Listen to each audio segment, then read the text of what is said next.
દિલ્હીના આંદોલન દરમિયાન વડાપ્રધાન નરેન્દ્ર મોદી અને તેની માતાને અભદ્ર ગાળો બોલતા જુઓ કોણ આવ્યું મેદાને, આખું સોશિયલ મીડિયા કર્યું ગાંડું। મિત્રો, દિલ્હીનું જંતર મંતર વિસ્તાર તાજેતરમાં દેશભરના હજારો યુવાનો અને વિદ્યાર્થીઓના ભારે વિરોધ પ્રદર્શનનું કેન્દ્ર બન્યો હતો। નીટ પરીક્ષામાં થયેલા પેપર લીકના ગંભીર આક્ષેપો બાદ યુવાનોમાં ભારે રોષ જોવા મળ્યો હતો। દેશના ભવિષ્ય સમાન આ વિદ્યાર્થીઓ પોતાના હક અને ન્યાય માટે સડક પર ઉતરી આવ્યા હતા। લગભગ 36 દિવસ સુધી ચાલેલા આ સતત અને અડગ આંદોલન દરમિયાન વિદ્યાર્થીઓએ કેન્દ્રીય શિક્ષણ મંત્રીના રાજીનામાની મુખ્ય માંગ કરી હતી। આખરે યુવાનોના સંગઠિત વિરોધ અને દબાણ સામે સરકારને નમતું ઝૂકવું પડ્યું હતું, જેના પરિણામે કેન્દ્રીય શિક્ષણ મંત્રીનું રાજીનામું લેવામાં આવ્યું હતું અને આંદોલન સમેટી લેવામાં આવ્યું હતું। મિત્રો, આંદોલન સફળ રહ્યું હોવા છતાં 36 દિવસના વિરોધ પ્રદર્શન દરમિયાન એક મોટો વિવાદ પણ સામે આવ્યો હતો। પ્રદર્શન વેળાએ કેટલાક ઉત્તેજક અને ગુમરાહ થયેલા યુવક યુવતીઓ દ્વારા દેશના વડાપ્રધાન નરેન્દ્ર મોદી સામે અત્યંત આકરા અને આપત્તિજનક શબ્દોનો પ્રયોગ કરવામાં આવ્યો હતો। અડધી રાત્રે વડાપ્રધાન નરેન્દ્ર મોદીનો વિશેષ સંદેશ। મિત્રો, પોલીસ ફરિયાદો અને સમાજમાં વ્યાપેલા આક્રોશ વચ્ચે વડાપ્રધાન નરેન્દ્ર મોદીએ અડધી રાત્રે એક વિડીયો શેર કરીને સંદેશ જાહેર કર્યો હતો।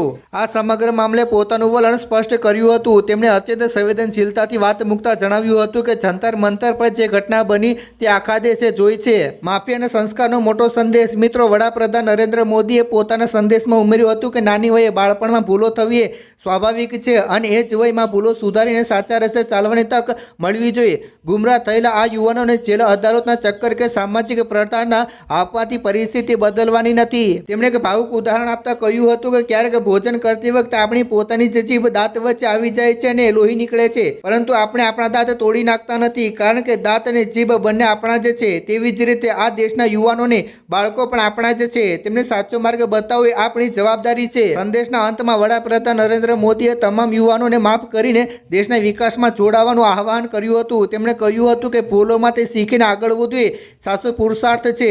દેશ આજે ખૂબ જ આગળ વધી રહ્યો છે, ત્યારે યુવાનોને કાનૂની ગૂંચવણોમાં ફસાવાને બદલે પોતાના સપનાઓને પૂરા કરવામાં ધ્યાન આપવું જોઈએ। વડાપ્રધાન નરેન્દ્ર મોદીએ સ્પષ્ટ કર્યું હતું કે તેઓ દેશના યુવાનોના ઉજ્જવળ ભવિષ્ય માટે જ કામ કરી રહ્યા છે। આ ઘટનાએ સાબિત કરી દીધું છે કે સજા આપવા કરતાં ક્ષમા આપીએ ગુમરાહ થયેલા યુવાનોને સાચો રસ્તો બતાવવા જેવો એ જ છે। मैं उन्हें माफ करना चाहता हूं।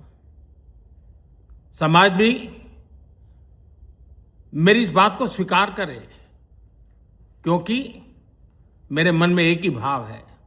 कभी कभी दांतों तले हमारी जीभ आ जाती है, खून निकल आता है, लेकिन हम दांत तोड़ते नहीं है, क्योंकि दांत भी हमारे हैं, जीभ भी हमारी है, बच्चे भी हमारे हैं। उन्हें राह दिखाना हमारा काम है।